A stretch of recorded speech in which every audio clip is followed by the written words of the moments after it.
Tell me about a memory that you like to relive because it brought you so much joy.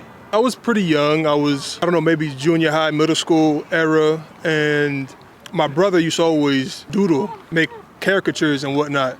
He gave me the nickname Yeti. And I reminisce on it because the way he drew me was like a sloth, because I used to sleep all the time. Then he recharacterized me as something that he thought was cooler. He turned me into an abominable snowman. He used certain characteristics of mine, how my hair was, big ears, so on and so forth. So it resembled me. That coming from my older brother, it just felt like he was almost giving me a hug with this action. That was his way of saying, like, I see you, I love you. Yeah, exactly. He sees me. Exactly. He sees me to where if he left it as a sloth, that would have been perfectly fine. It would have been regular. But for him to make that adjustment made me feel like he kind of cleaned his glasses and look at me and say, I see you.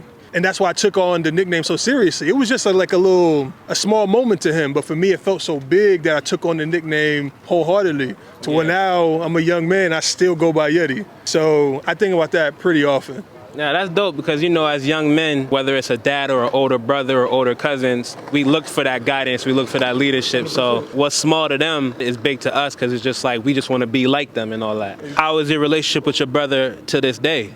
It's complicated. That same idea that you just expressed about how big they are to us, he's a massive figure. And I don't amount to certain expectations. So there's a disconnect. Unfortunately, the relationship is stagnant in the past. It just kind of there's a moment where it paused and it no longer continued for us. But still, as I just expressed, the fondness of his wisdoms or his love still affects me to this day. So I still think very positively about him. I think that's like a testament to your character because, you know, you're able to compartmentalize and understand like whatever situations that you're in, it doesn't cover the whole scope of the picture. You may not be agreeing at this moment in time, or you may not agree with somebody for something, but that don't mean you don't like them or don't mess with them.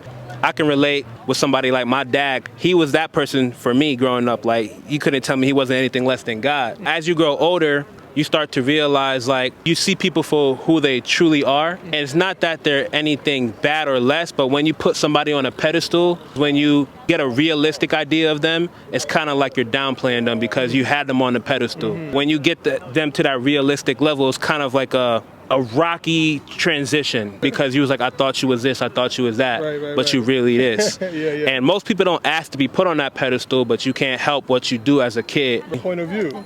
It's your point of view. As you get older, sometimes those people that become heroes, you really see the human in them, which is flawed. If you ain't with Zay for life, what a f***ing time.